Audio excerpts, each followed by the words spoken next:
Hello, and welcome to C3LA's Inner Space. My name is Marcus Carline. I am the facilitator for the group, and tonight, on this first performance of our 5th season, we're going to be exploring the concept of our own inner spaces and feelings of isolation, of mental health, loneliness, grief, and prayer. All of the music you will hear has been pre-recorded by the choir, but all of the visual elements, with the exception of the penultimate piece, are going to be performed live from various points across LA County. Now, we've never tried anything quite like this, but what would a C3LA concert be without a little adventure? Speaking of, if this is your first C3LA concert, welcome. And to give you a little background about the ensemble, the Contemporary Choral Collective of Los Angeles is a choir, that's the choral part, that specializes in innovative and adventurous new music written within the last 25 years. Contemporary. And we operate as a collective. We don't have an artistic director or any sort of singular leadership. All decisions are made by the ensemble collectively. And the singers are the conductors, are the composers. This concert is free for wherever you are in the world or in life, but if you like the work that we do and want to support it, you can find a link in the description, and if you go to our website, c3la.org, you can find a full program for tonight's concert, as well as bios for all of the current members of the ensemble. I think that's it for me for now, so I'm going to pass it over to Vera and Jasmine to introduce their piece, Hey Chase. Thanks, and enjoy the show.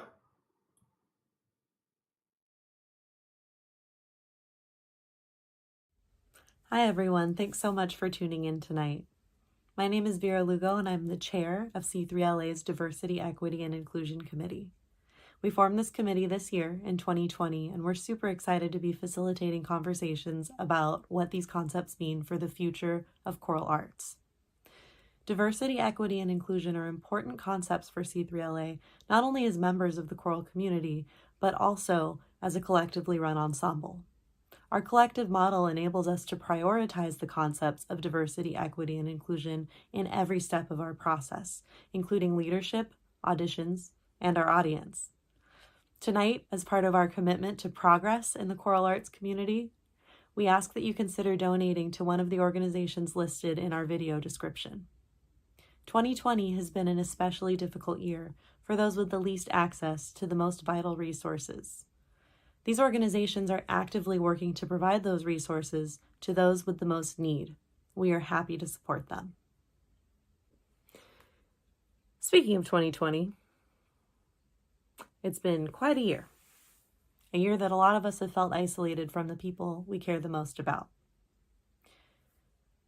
This first piece that you'll hear tonight, Hey Chase, I started writing in April of 2019 when a good friend was out of the country and we couldn't communicate as regularly as we were used to.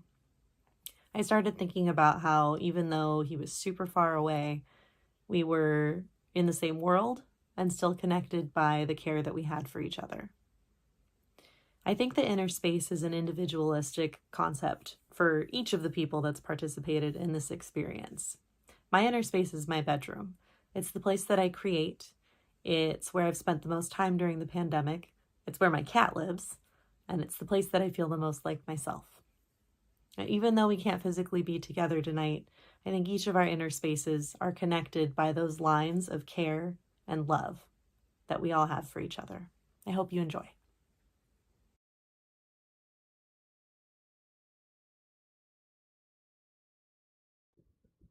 Hi, my name is Jasmine Sugar, and I'm the movement collaborative artist for Hey Chase. Much like my composer Vera, I have found my bedroom to be a space of comfortability. I've spent a lot of time throughout these 8 months reflecting, growing, and waiting. There is an echoing in the score that resonates within me as an endless stream of time, similar to that of being in quarantine. When I listen to Hey Chase, it is as if I hear the seasons changing within the score, but the days remain the same, bleeding into one another. I feel almost as if I've entered a dreamlike state and I'm traveling. To where, I'm unsure, but I am certain there is constant motion. My movement exploration reflects the questions I've asked and the emotions I have processed over time. In a space I feel secure. In a space I feel safe.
Hi there, my name is Diana Woolner and I'm the composer of In Paradisum.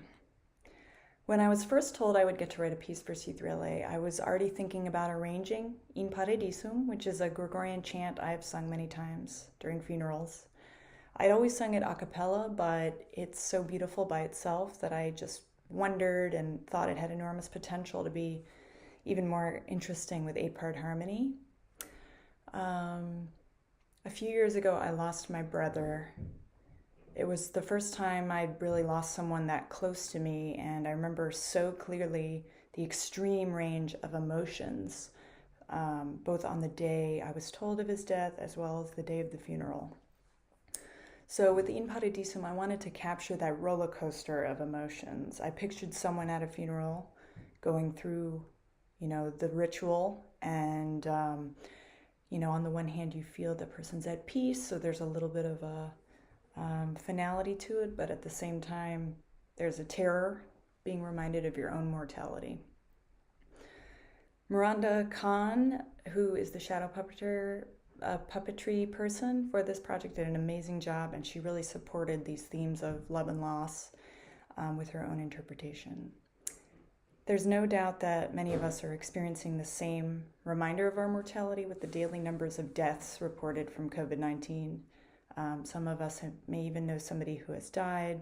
So I dedicate this piece to those who have died from COVID-19 and to anyone who has lost someone.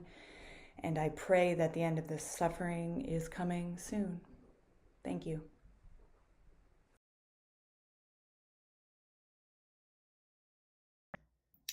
Hi, my name is Miranda Kahn, and I'm a puppeteer and performer based in LA.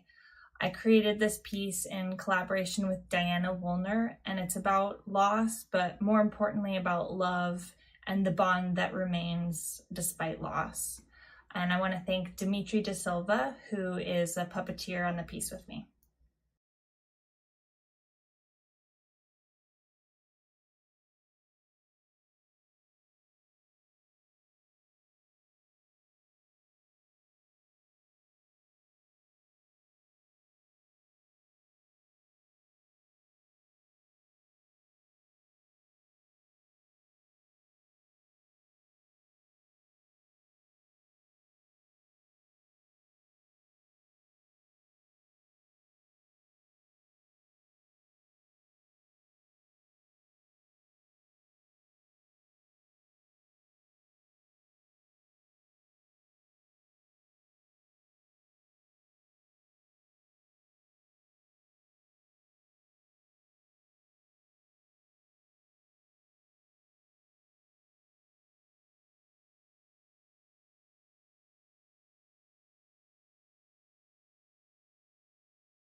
The social isolation caused by COVID-19 has accelerated another serious health crisis, the loneliness epidemic. In a recent survey of 20,000 Americans, nearly half reported always or sometimes feeling lonely or left out, with the young adults ages 18 to 22 being the most vulnerable. Social media outlets have single-handedly intensified this mental health crisis, as captured by the familiar term FOMO, or the fear of missing out. In addition to demanding the technology sector to realign with our best interest, small attempts can be made daily to transform our state of mind into JOMO, or the joy of missing out, a campaign advocating for a feeling of contentment with our own pursuits and activities.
The next piece you are about to hear was actually recorded and released in advance of the rest of this concert as a standalone video, which you can still view on our YouTube channel.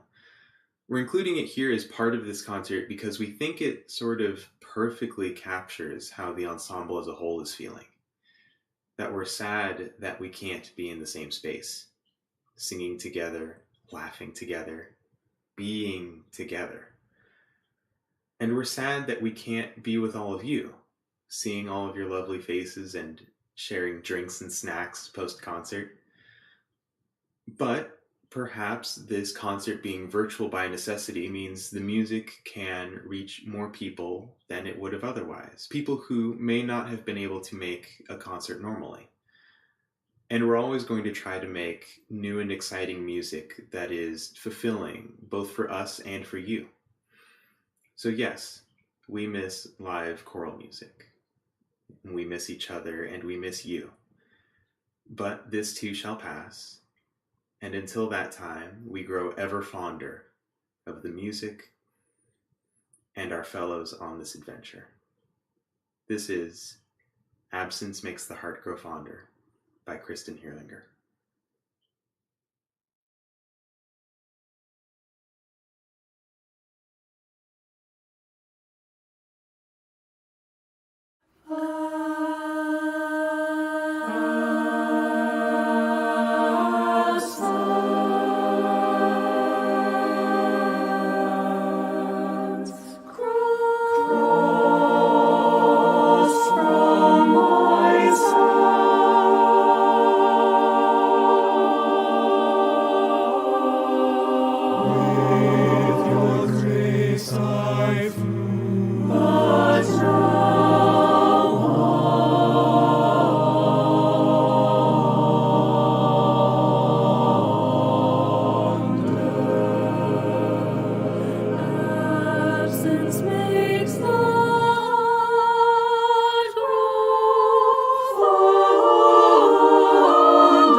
Hello, my name is Fahad Siadat, and I am the composer of the next and final piece on this program. This piece is a bit of a risky experiment for me on a personal level. You see, it's only over the last few years that I have come to really understand and acknowledge how intertwined music and religious feeling are for me. The listening to it, composing, performing are all an inextricable part of my spiritual practice. And this is the first time I have allowed those influences and my Islamic background and upbringing to be an explicit part of a piece that I've presented to the public. This piece uses as the primary text a few different prayers and chants. One is from the Sufi tradition, and one is the central prayer of Islam, La ilaha illallah, which can literally be translated as the title of the piece, not infinite, if not God. And this piece is a sort of meditation and exploration of that prayer. And this is one of the things that I really appreciate about C3LA. It is an ensemble that invites and encourages experimentation and risk-taking. It asks its members to push our boundaries, our comfort zones, and expand what might or might not work for us. And I have to admit that not every experiment that I have tried with C3LA is successful, but it's those experiments that are part of moving this entire genre of music forward. And for something like classical music, which more often celebrates the successes of the past rather than the possibilities of the future, this sort of experimentation is an integral part of how we grow as musicians and as a field. So I hope that you will consider supporting C3LA with a donation and by telling your friends about what we do and being part of this larger community in lots of different ways.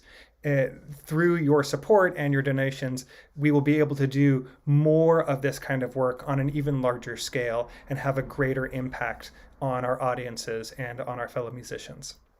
Thank you for coming to the show, and I hope you enjoy this next piece.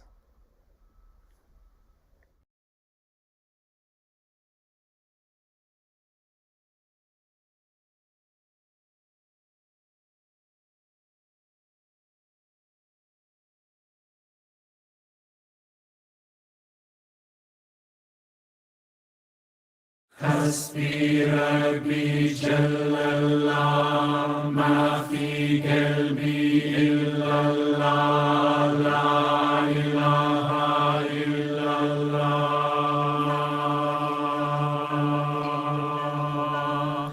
حسبي ربي جل الله ما في قلبي إلا الله لا إله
Allahu Allahu Allahu Allahu Allahu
right. Thank you so much, everyone, for coming to the concert. Hi, it's me, Marcus, your disembodied facilitator and stage manager. We are going to. We're very grateful, first of all, that you made it out to this. And we are going to take a moment to open it up to any questions you may have. And if you have any questions for any of the artists, go ahead and throw them in chat, and I will try to get them up and running.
All right. As we are collecting more and more people, you guys get in here. Get in here.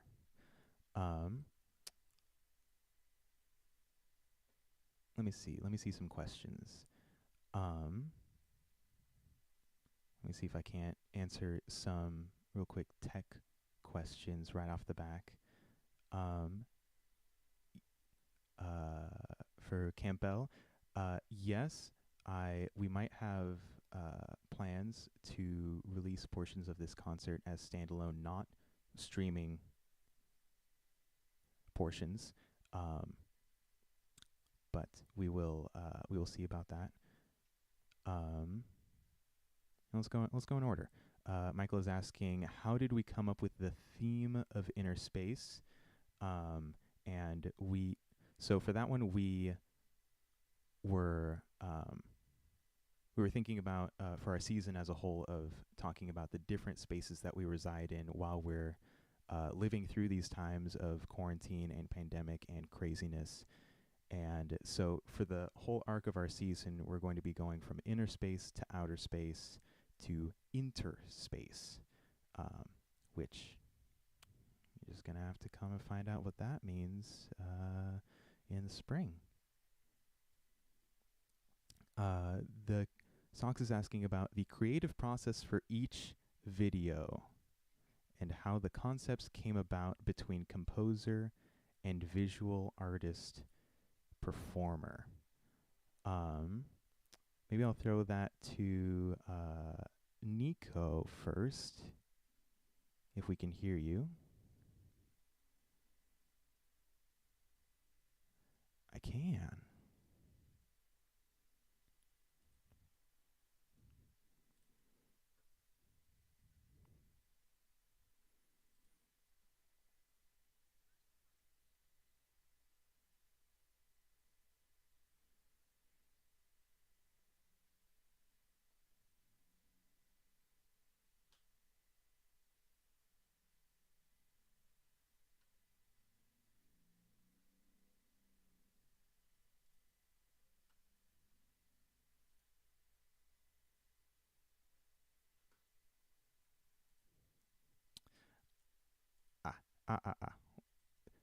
Sorry, hold on. I have apparently messed something up re-audio, and I don't know. Oh, I know what I did. Sorry, everyone.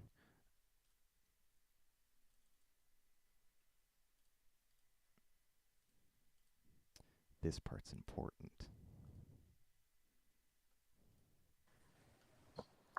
Let's try that again. Okay. Can you hear me? Yes, now we can hear you. Okay, great. Essentially, I had an old painting of mine that had been about a sort of surrender, but sort of like the surrender that happens after defeat. And I saw the painting and I was thinking about sort of the state of the world. And also, I think I've been just doing everything I can to inspire myself and think about, okay, who am I gonna be in this world? How am I gonna be with things as they are and all the complexities? And I think it inspired me to, paint over that old painting. And as things fall apart, just paint the canvas white, like start fresh. And the idea of missing out became a becoming and a joyful feeling. To miss out left me to my own devices and helped me recreate myself. So that's where the inspiration came for me. Sounds great. Miranda, could you actually talk a little bit about what you were doing in that whole biz? Yes, can you hear me? Yes. Diana and I spoke early on about the piece and what it meant to her, and just talking about everything that has been going on in the world with COVID and losing dear ones close to us, and the effects that has on everyone around that person. We sort of talked about it, and this came up really naturally. Awesome, thank you. Let's see, other questions. So I have a couple of technical related questions, such as how are we overcoming latency problems? And the way that we're doing is all of the visual artists, the performers, are in control of their own audio playback, and they are sending me that audio playback, and I am putting it together and streaming it. So they are sending me both the video and the audio. I'm not in control of the audio.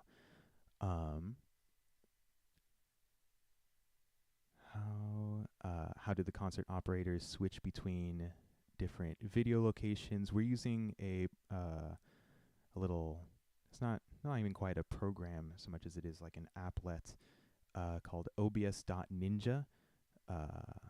it's very cool, and there are a lot of technical details that are fun. But I am basically they are streaming their stuff, and I am able to steal it from them, like a hamburglar. I mean, probably not a hamburglar.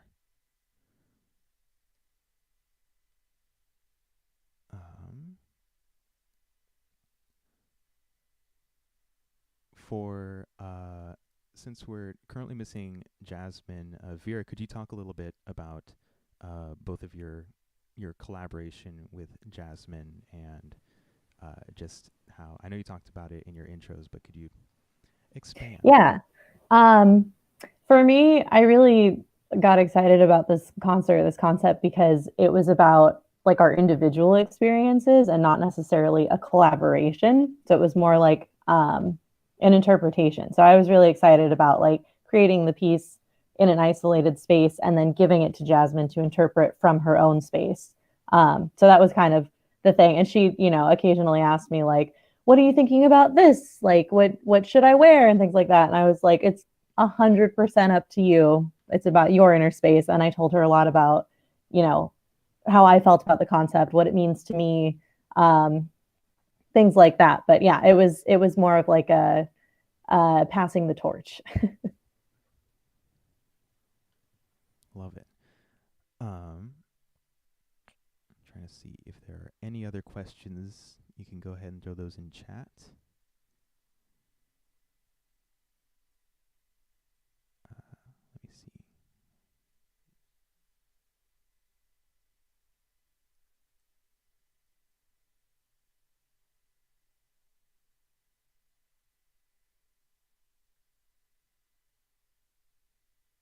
Just to briefly give you a little taste of the technical aspect.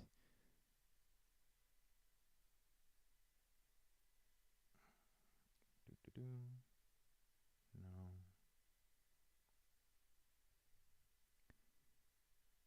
Hello. This is me. This is my camera. And this is what I'm looking at. So we've got a green room and a stage room and YouTube and OBS, and it's a whole to do.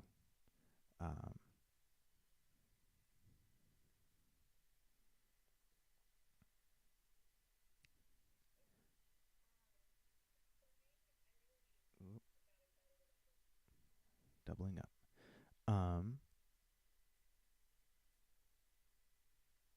Michael, Michael is talking about Jaco, your the wash quality of your piece and how it sort of fit together with the painting. Was that something that you guys sort of decided upon, or? Yeah, so maybe Niko can talk a little bit after as well. I think for me, it was an exploration of creating some sort of sonic environment where we can forget the idea of missing out and having just so much going on in social media and from electronics, and ironically, that's kind of what we're presenting this on. But that music, the washing over, that Michael was referring to, for me, is just a way of getting out of social media noise and just have a serenity. And I think, Niko, again, you can talk more on this, but I think her work really conveyed that. And she obviously have really understood my artistic vision and coming up with her own way of representing that idea, and I think keeping the white, like she said, having white canvas again. I mean, that's kind of perhaps is what we should be going for every day, especially in 2020, having that space. Niko, you want to say anything about that, or? Thanks, Jaco. And this is actually the first time that he's seen the piece too. So I just want to thank you for your surrender there and your trusting me with your beautiful work. Yeah, I rejoice at the opportunity for a white canvas, and I think that the experience has just taught me that life is what you make it. That's really it for me. So yeah, that's really all I got to say. Question for Diana. Did you have a narrative in mind as you were composing? Michael feels that the music fit the narrative that Miranda was crafting very, very well. Oh, cannot hear you.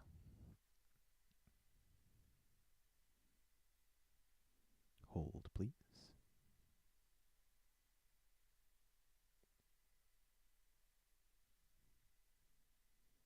While we get that resolved, Michael is also asking Niko if you have a dance or movement background. What's your background? I do actually. I practice meditative movement regularly, and I do that in a performance level as well. It's a little different than some of the other very talented movers that I saw today, but movement is a big part of my life and my being, and also my painting. I move with my whole body. I paint with my whole body. It's just one continuous force. So it's a practice, and I do love it. Love that. Great. And hopefully we can get Diana sorted, because we have from Helen Marks a similar question for Miranda and Diana.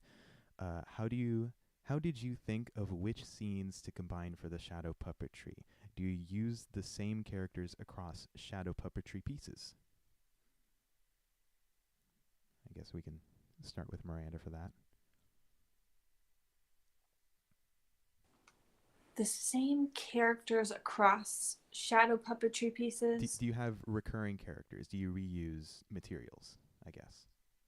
Well, no. Everything that I made for this was for this piece. So I'm trying to think. Sometimes I'll use a puppet from another show in a different show that it wasn't originally made for. But in this case, no, it was all created for this piece. And which scenes? Well, Diana had shared with me the music in many different iterations. So I got a sense of the piece and sort of slowly developed the concept.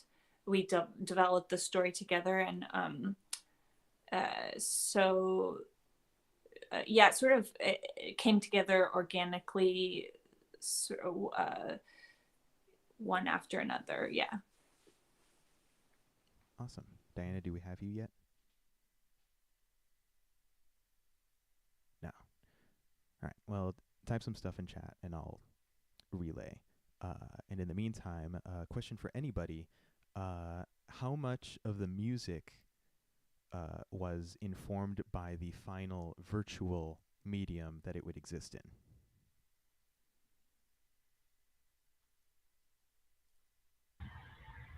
Vera, you want to take this one, or?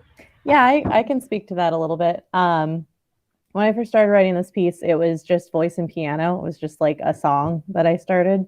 And when I decided to develop it for this, there was a question of how to get that repeating motif that you hear and also have the melody and have everybody have enough stuff to do, because I didn't want to just have it be like some people are just singing this one note on this one beat for the entire piece, which is like 4 minutes long. So I put it into 2 choirs, knowing that since we were recording, each of the singers could sing 2 parts. So there's a choir 1 and a choir 2 in the piece. So everybody who recorded also recorded one of the and doing the whole melody and the texture on top. So wouldn't have been able to do that live.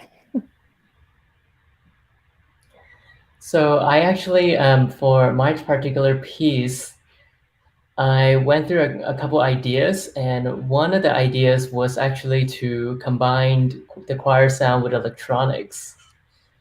And one was an idea of manipulating, you know, those sounds where like Facebook Messenger or Instagram or TikTok, whatever, like they all have a unique sound that they make on, you know, the notification either coming from your computer or your phone or something. So I was going to manipulate those sounds and combine it with the choir. But I guess I was a little bit too ambitious and with time. And then I also want to give a shout out to Umberto, who mixed all the audio for us. And then when I heard that he was doing the mix, and I was like, well, maybe I shouldn't do the electronics, and I should let him take the lead as being so awesome as the sound engineer that he is. And at the end, I did edit it a little bit with him, but that kind of become a new piece. Yeah, but it was different from like, sort of what I originally had thought. But I'm happy with how it turned out.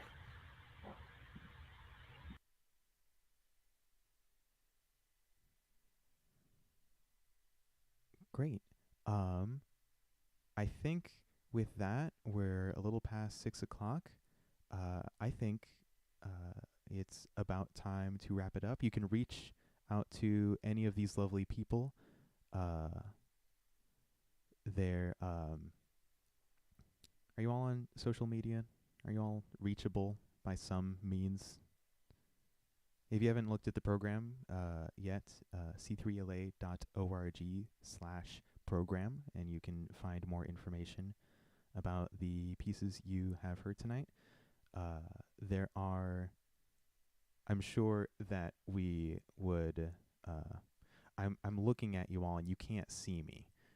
This means nothing. There will be more plans to get higher quality versions of these pieces to you, the public. But in the meantime, thank you so much for joining us. Thank you to all of our artists and composers and to the choir. Yeah, and I hope you have a wonderful evening and a wonderful rest of the year. Thank you so much, everyone, and have a good night.